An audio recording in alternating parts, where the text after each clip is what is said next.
lassen. Wieder mal ein kleines Filmchen. Ihr habt das sicherlich mitbekommen, wenn ihr den Kanal verfolgt habt, dass wir unsere LD20 verkauft haben und uns was Neues zugelegt haben. Die LD20 ist in den Norden gegangen zu zwei coolen Jungs, die damit Bretter schneiden für ihre Baumschutzzäune. Da füge ich dann mal in der Beschreibung unten den Link noch mit rein. Ist ganz interessant, wen es interessiert, kann er da mal nachschauen. Wir haben uns natürlich was Neues zugelegt. Oder besser gesagt letztes Jahr dann schon bestellt, und weil die Kapazität einfach dafür da ist, eine effektivere, noch größere Säge mit noch mehr Ausstattung uns anzuschaffen, und das ist sie. Vor 4 Wochen haben wir sie geholt, das Video kennt ihr ja, die LD70. Ich würde sie mal ganz kurz ein bisschen vorstellen, was alles dran ist, was wir mal alles reingepackt haben, wie es uns die Arbeit erleichtert. Ja. Dann erkläre ich das mal ganz kurz. So, LD70, 18,5 kW Motor dran, hält nicht an, fährt durch. Bedienereinheit, auch komplett neu.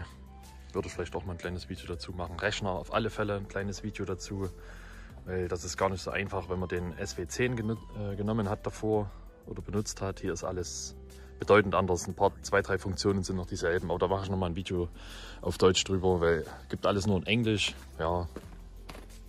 Und wenn sich jemand so eine LD40 oder eine LD70, wo die Dinger dran sind, kaufen möchte, ist das vielleicht ganz hilfreich.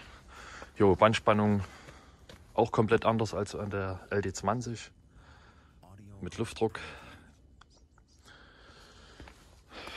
Brettabschieber habe ich mit ranbauen lassen, ist noch eine größere Einheit dabei, aber die hier reicht mir erstmal. Der Vorschneider ist dran, Stämme zu reinigen oder zumindest die Einschnittfuge zu reinigen. Ich habe mit der LD20 immer mal einen Stein reingeschnitten, und das ist dann ein bisschen ärgerlich.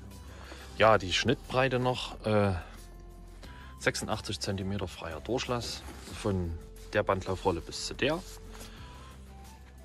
Das ist schon ordentlich.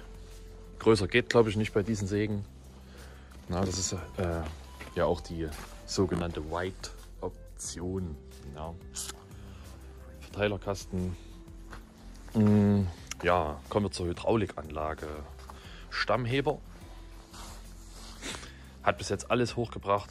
Gestern hat man eine Riesenfichte drauf. Ja, ohne Probleme. Runterziehklemmen. Das sieht man hier. Wenn mal ein bisschen Spannung drauf ist auf dem Holz, kann man das klemmen und runterziehen, um das gerade zu schneiden. Ausgleichsrollen. Eine angetrieben, eine nicht angetrieben. Das ist die nicht angetriebene. Hinten ist dann die angetriebene. Da kann man die Stämme halt schneller vor und zurück bewegen, genau die richtige Position finden. Stammklemme parallel geführt zum Klemmen, zum Heben, zum Drehen. Ja, alles, da geht einiges damit.